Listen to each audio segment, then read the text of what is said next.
vamos fazer contato com o advogado e membro da Comissão de Defesa dos Direitos Humanos Dom Paulo Evaristo Arnes, a Comissão Arnes, Belisário dos Santos Júnior. Bom dia, Belisário. Bom dia, Glauco. Bom dia, ouvintes da Rádio Brasil Atual. Belisário, nós tivemos ontem a notícia de que o brasileiro Paulo Abrão foi vetado antes de assumir um novo mandato no cargo de secretário-geral da Comissão Interamericana de Direitos Humanos. A Comissão Interamericana havia aprovado por unanimidade em janeiro o nome do brasileiro para o período até 2024, mas o seu nome acabou sendo bloqueado pelo secretário-geral do OEA, Luiz Almagro. Como é que você vê esse episódio, Belisário? Esse é mais um atentado contra a autonomia e independência da Comissão Interamericana de Direitos Humanos. Eu participei ontem de uma conferência com alguns comissionados, e o relato foi exatamente esse, que em janeiro eles haviam entregado a conclusão da comissão de que ele seria reconduzido. A primeira vez em que algum secretário-geral é levado ao cargo, há a necessidade de 3 candidatos, há um inquérito, etc., sobre eles, etc., mas na recondução não, é permitida uma recondução. E essa recondução foi noticiada ao secretário-geral em janeiro. E o termo do mandato do secretário-geral era agosto. Então, no último dia, o secretário-geral comunica que ele não será reconduzido, ou que deverá ser conduzido uma nova convocação para 3 se habilitarem, aquela história toda. Então, quer dizer, isso é visto hoje como uma manobra. Ele passa 8 meses supondo que houvesse vamos dizer, fundamentos para ele não ser reconduzido. Isso deveria ter sido comunicado muito antes para a comissão poder conduzir um processo, ou então se insurgir contra essa decisão do secretário-geral. Mas o que se sabe nos bastidores é que havia muitos países insatisfeitos com os trabalhos da comissão, principalmente com o secretário-geral, o secretário executivo, que realmente, com toda a crise que a Comissão Interamericana vivia, conseguiu ampliar a capacidade de monitoramento da comissão. Então, essa é uma manobra, claramente uma manobra. Enfim, os governos latino-americanos em geral, não somente os autoritários ou as ditaduras, eles, vez por outra, se conformam com a conduta da Comissão Interamericana, né? Sempre no uso da sua autonomia e independência, eles se conformam. Em 2011, nós tivemos um episódio no governo Dilma, em que a presidente ameaçou e interrompeu realmente a linha de financiamento das atividades da comissão, o que só foi restabelecido com o governo Temer, que pagou as dívidas do Brasil naquela comissão. E agora o que acontece, o que se sabe, é que em março, um pouco antes da eleição da recondução do secretário-geral Almagro, Bolsonaro esteve na OEA. Né? E por que Bolsonaro esteve na OEA? Né? Seguramente para reclamar contra as investidas da comissão em relação à violência policial. Foram divulgados relatórios sobre a violência policial no Brasil, que está em crescimento, apesar da pandemia, está em crescimento.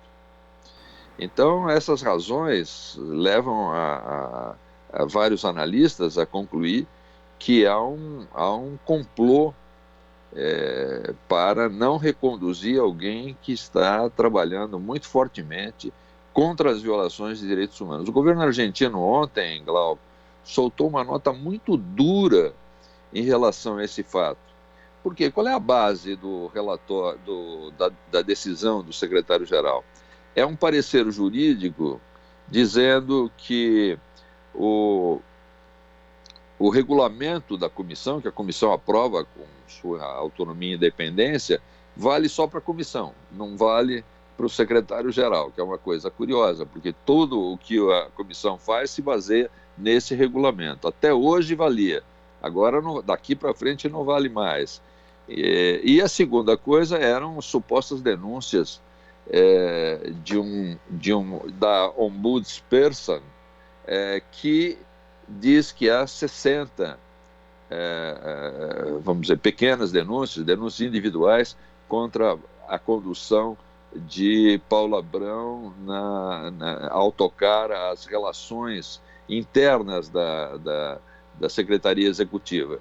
Mas, disse a vice-presidente ontem na audiência de que eu assisti, que eu estava presente, ela disse que essas 60 denúncias são 60 pessoas se dirigindo a ombudsman, por exemplo, 13 ou 15 das quais reclamavam de não ter recebido o salário em dia. 3 outras deixaram a comissão e a ombudsperson foi atrás delas para saber se elas tinham alguma reclamação contra Paulo Abrão. Ou seja, está sendo construído um dossiê, e esse dossiê, nós vivemos no mundo dos dossiês, Glauco, e esse dossiê não é público, ele não foi dado ao conhecimento de todos, o que implica dizer que Paulo Abrão está sendo acusado de pequenas coisas que aconteciam dentro da Secretaria Executiva, sem saber que circunstâncias são essas, que relatório é esse. Não lhe foi dada a oportunidade de defesa. Aliás, é uma das coisas que mais nos aborrece, é que ele seja levantado um véu contra ele, que não é transparente, ele não pode se defender, porque ninguém sabe o que é isso. Se soubesse, era possível ocorrer essa defesa. Então, todas essas circunstâncias colaboram para que se pense, se tenha certeza, quase certeza, de que, em realidade, está havendo uma campanha contra a independência e a autonomia da Comissão Interamericana de Direitos Humanos. Não será a primeira vez, mas, enfim, essa é a mais grave. Belisário, é grave também essa questão do dossiê, né? Causa um processo kafkiano, a pessoa ser acusada daquilo que ela nem sabe do que está sendo, né? E vira isso uma questão de manipulação ali política. Agora, esse episódio também ele denota uma linha divisória muito séria na sua avaliação entre governos que têm uma posição de respeito aos direitos humanos no continente e governos que não prezam justamente pela manutenção, pela observância dos direitos humanos. Muito claramente, Glauco, você tem toda a razão, muito claramente. Veja, o governo argentino soltou a nota que eu já me referi. O governo brasileiro, que é o governo do país de que se origina o secretário executivo, em circunstâncias normais, teria saído em defesa do processo regular, teria saído em defesa do seu nacional, que ocupa um cargo na OEA, na Comissão Interamericana. Isso seria a coisa normal. E o que faz o governo brasileiro? Se cala, se omite, pelo menos em notas públicas, mas nos bastidores seguramente age em conformação. Um jornalista denunciou ontem ou hoje que esse é o preço que o secretário-geral paga por sua reeleição, que ocorreu em março. Então esse é um preço a pagar. Ele é reeleito, mas ele, vamos dizer, aceita tirar Paulo Abrão, que tem um currículo invejável, um jurista de currículo invejável, foi presidente da Comissão de Anistia, enfim, ocupou cargos importantes em governos brasileiros, e é uma pessoa notoriamente conhecida. Ontem eu vi 3 comissionados dizendo que a comissão confia plenamente que será Paulo Abrão, ou seria Paulo Abrão, quem conduziria o plano de modernização da Comissão Interamericana e conduziria um plano de aumento do monitoramento de 2021 para 2025, e isso seria um dos motivos, né? Ninguém quer ser mais monitorado, né? Quer dizer, os governos da América Latina, com algumas exceções, se unem contra esse monitoramento. É uma vergonha, porque a OEA existe fundamentalmente,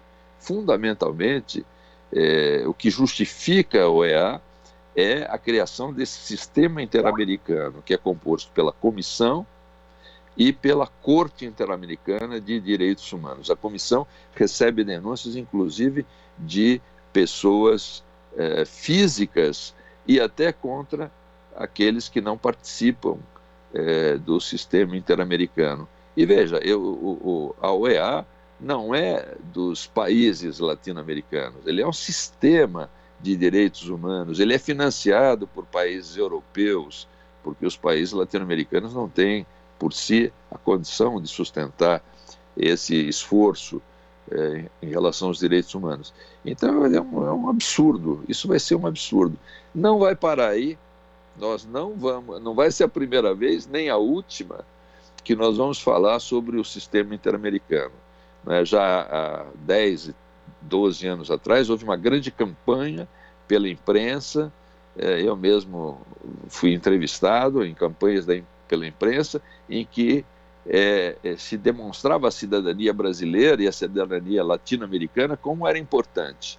A nota do governo argentino ontem agradecia a Comissão Interamericana durante a ditadura, ter tido a coragem de desembarcar em Buenos Aires, de desembarcar na Argentina com uma missão que salvou muita gente, uma missão em favor dos direitos humanos em plena ditadura. Essa era a função da comissão.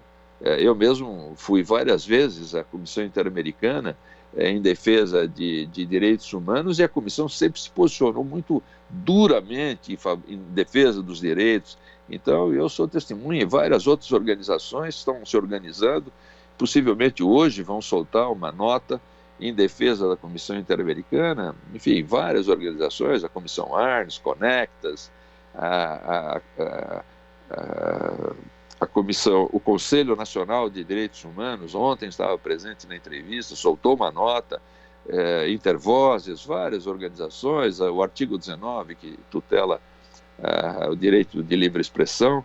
Então, várias organizações brasileiras vão tentar sensibilizar, vamos dizer, a cidadania brasileira, e isso deve se irradiar pela América Latina em vários movimentos, para que a Comissão Interamericana não pode ser diminuída em sua independência e sua autonomia. Ela salva vidas. É fundamental lembrar disso. Ela, em momentos difíceis da cidadania, é a comissão quando o Poder Judiciário às vezes falta, quando o Executivo falta, quando os poderes de um país faltam, a comissão e a Corte, o sistema interamericano, é que estará presente para tutelar os direitos humanos. E a gente vai continuar acompanhando o desenrolar desse episódio. Belisário, eu queria agradecer sua participação aqui no Jornal Brasil Atual e até a próxima. Um abraço, Glauco, a você e a seus ouvintes. Abraço. Conversamos aqui com o advogado, integrante da Comissão Arnes, Belisário dos Santos Júnior. Aqui você ouve as notícias que os outros não dão. Jornal Brasil Atual.